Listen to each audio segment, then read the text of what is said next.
சேலு வந்தாச்சுங்க. சென்னை சில்க்ஸ் ஆடி சேலு தள்ளுபடி. ஒன்னா சேர்ந்து ஷாப்பிங் பண்ண are you ready? Chennai silks ஆடி சேலு தள்ளுபடி. ஒன்னா சேர்ந்து ஷாப்பிங் பண்ண are you ready? The Chennai Silks in ஆஹா ஓஹோ ஆடி சேல் 50% வரை தள்ளுபடி. சார் வணக்கம். வணக்கம்.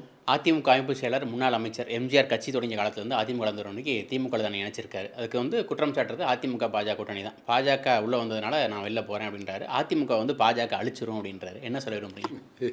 ஒரு வேடிக்கையான எம்ஜிஆருக்கு பிறகு அம்மா இருக்கும்போது பாஜகவோட கூட்டணி சேர்ந்து ஆட்சியில் இல்லையா?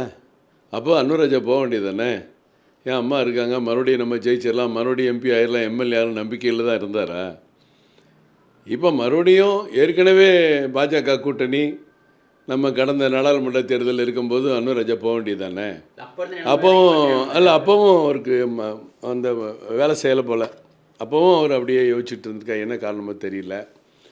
இப்போவும் அவருடைய முரண்பாடான நடவடிக்கைகளனால தான் முன்னாள் முதலமைச்சர் எடப்பாடி அவர்கள் அவரை சஸ்பெண்ட் பண்ணாங்க. மறுபடியும் அவர் கட்சியில் சேர்த்தாங்க. சேர்த்த பிறகு நான் அப்படி இருப்பேன் இப்படி இருப்பேன், கட்சிக்கு உறுதுணையாக இருப்பேன்லாம் அவர் தானே பேசினார். கூட்டணி என்பது பேச்சு எப்போ வந்துச்சு? பாராளுமன்ற தேர்தலில் 2 கட்சியுமே கூட்டணிகள் அவரவர்கள் கூட்டணியில் மிகப்பெரிய வாக்குகள் பெற்றிருக்கோம். 18% பாஜக பெற்றிருக்கிறது. ஏறத்தாழ 23% அண்ணா திராவிட முன்னேற்ற கழக கூட்டணி பெற்றிருக்கிறது. அப்போ 2 சேர்ந்தால் 42% மேலே கூட்டணி வருது. இது வலிமையான ஒரு கூட்டணி அமையும். இந்த வாக்கு வங்கியை மேற்கொண்டு ஒரு 10% கூட்டணி பலம் வாய்ந்த கூட்டணி மக்கள் வாக்களிப்பாங்க. திமுகவை ஈஸியாக தோக்கடிக்கலாங்கிறது மட்டும்தான் நோக்கம். அப்பவும் பேசாமல் தானே இருந்தார். இப்போ திடீர்னு என்ன ஞானோதயம் வந்துச்சோ அவர் போயிருக்கிறார். இது வழக்கமாக திமுகவிலேருந்து அதிமுகவுக்கு போயிருக்காங்க, அதிமுகலேருந்து திமுகவுக்கு போயிருக்காங்க. அங்கே இருக்கிற செந்தில் பாலாஜி, கண்ணப்பன், முத்துசாமி அவர்கள், ரகுபதி அவர்களோட அன்வராஜாவும் போயிருக்காரு. அன்வராஜா போகிறதுனால என்ன இங்கே மாற்றம் வந்துருப்போகுது? போகும்போது எதையாவது சீச்சி இந்த பழம் புளிக்கும்ன மாதிரி ஏதாவது ஒரு கருத்துக்கள் சொல்லணும்ல. அந்த மாதிரி அவர் கருத்து சொல்லி இதில் என்ன இருக்குது? கொஞ்ச நாளைக்கு முன்னாடி கூட தமிழகத்தில் பாஜக காரணம் முடியாதுன்னு பேசியிருந்தாரு. இன்றைக்கி கட்சியை விட்டே போயிட்டார். எல்லாத்துக்கும் காரணம் பாஜக தான். அவருடைய தனிப்பட்ட சிந்தனை. அவர் பாஜக வேண்டாம், பாஜக காலன்ற முடியாதுன்னு அரசியல் விட்டா போனார். திமுகவுக்கு தானங்க போயிருக்காரு.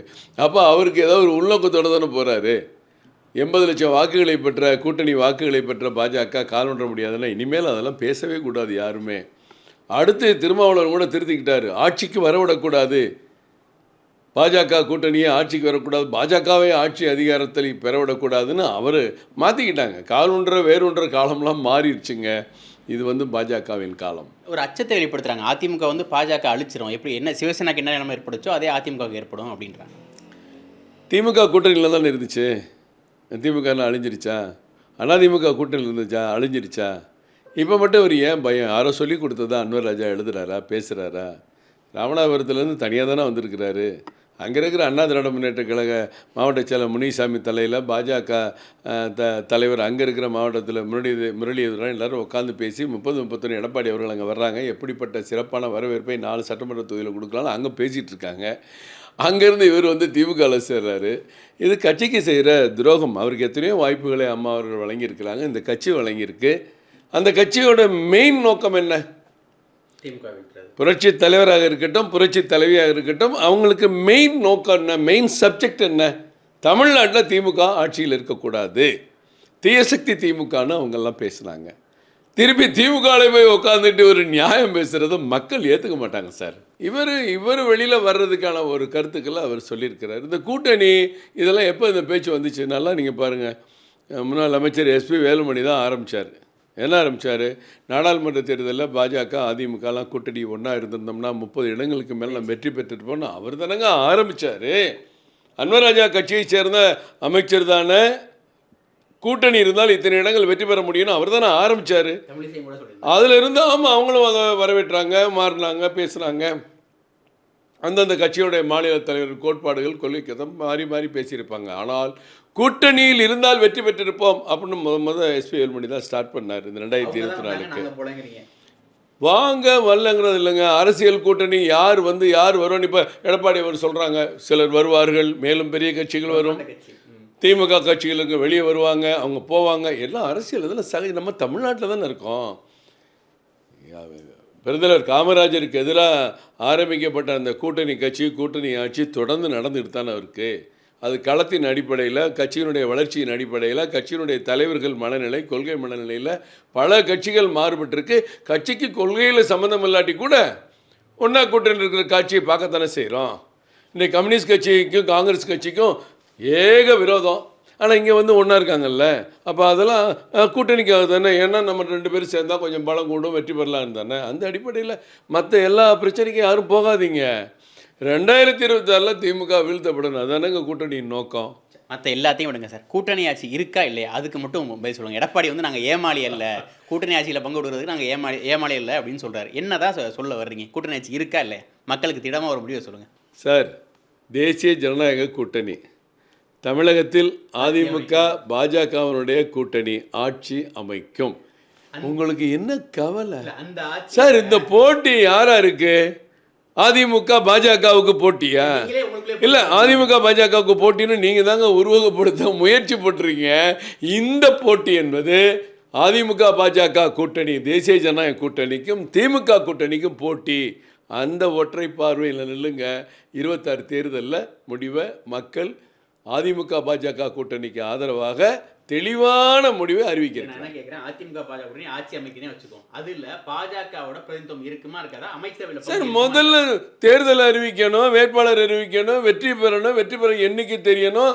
முதலமைச்சர் அவங்க தானே, அவங்க தலைமையில் கூட்டணிக்கும் போது அவங்க தானே முதலமைச்சர். இதில் என்ன சந்தேகம்? அதில் பாஜகவோட அமைச்சரவை பங்கு அது எங்கள் தலைவர் அமித்ஷாவும் அண்ணன் எடப்பாடி பழனிசாமி அவர்களும் பார்த்துக்கொள்வாருன்னு அண்ணன் நயனா நாகேந்திரன் சொல்லியிருக்கிறாங்க. முன்னாள் தலைவர் அண்ணாமலை அவர்களும் நேற்றுக்கு தெரிவிச்சிருக்காங்க. அதான் அப்படி தொடர்ச்சியாக அப்படி ஒரு மாறுபட்ட கருத்து வந்துகிட்டே இருக்கு. அண்ணாமலை சொல்றாரு கூட்டணி ஆட்சி தான், 3 தடவை அமித்ஷா சொல்லிட்டாரு, இதுக்கு மேலே நான் எப்படி மாற்றி சொல்ல முடியுங்கிறாரு. எடப்பாடி வந்து நாங்கள் ஒன்றும் ஏமாளி இல்லை, நாங்கள் ஒன்றும் விட்டு கொடுக்க மாட்டோம், தனிப்பெருமானும் நாங்கள் ஆட்சி அமைப்போன்றாரு. கூட்டணி ஆட்சி இருக்கா இல்லையா? உங்களுக்குள்ளேயே ஏன் அடிச்சுக்கிறீங்க அப்படின்னு கேட்குறாரு. உங்களுடைய ஆசை இவங்களுக்குள்ளே அடிச்சுக்கணும், ஏதாவது சண்டை வந்துடணும், ஏதாவது பிரச்சனை வந்துடணும், கூட்டணி உடைஞ்சிடணும், கடவுளேன்னு பல பேர் காவடி தூக்க தயாராக இருக்கு. அந்த கற்பனைக்கெல்லாம் இடம் இல்லை. கூட்டணி சார் இப்போ சார் சலசலப்புலாம் இதில் ஒன்றுமே கிடையாது. எந்த சலசலப்புக்கும் இங்கே இடம் இல்லை. கூட்டணி மிக உறுதியாக இருக்கிறது, வெற்றியை நோக்கி போய்கொண்டிருக்கு. கூட்டணி ஆட்சியா இல்லையா அதை மட்டும் சொல்லுங்க. அது வந்து எங்கள் தலைவர் அமித்ஷா, ஆல் இண்டியா முக்கிய தலைவராக இருக்கக்கூடிய மாண்புமிகு 2ஆம் சாணக்கியர் என்று அழைக்கக்கூடிய அமித்ஷா அவர்கள் தான் இந்த கூட்டணியை உருவாக்குனாங்க. அவங்க தான் முத வந்து ஹோட்டலில் நிருபர்களுக்கு சந்திக்கும் போது அண்ணன் எடப்பாடி பழனிசாமி அவர்களும் அவரோடு சேர்ந்த அமைச்சர்களும் எங்கள் தலைவர்களும் அங்கே இருந்து அறிவித்தாங்க. அவங்க அதை பற்றி பேசுவாங்க. நாங்கள் எல்லாம் போகிற வரவங்கெல்லாம் பேசிகிட்டு இருந்தோம். எப்படிங்க முடியும்? அமித்ஷா தான் கூட்டணி ஆட்சிங்கிறாரு, எடப்பாடி இல்லைங்கிறாரு. சார் அவர் பேசிக்கிடுவார். என்ன தம்பி சொன்னீங்க, என்ன அண்ணன் சொன்னீங்கன்னு அவங்க பேசிக்கிடுவாங்க. இப்போ எங்கள் நோக்கம் என்னங்க?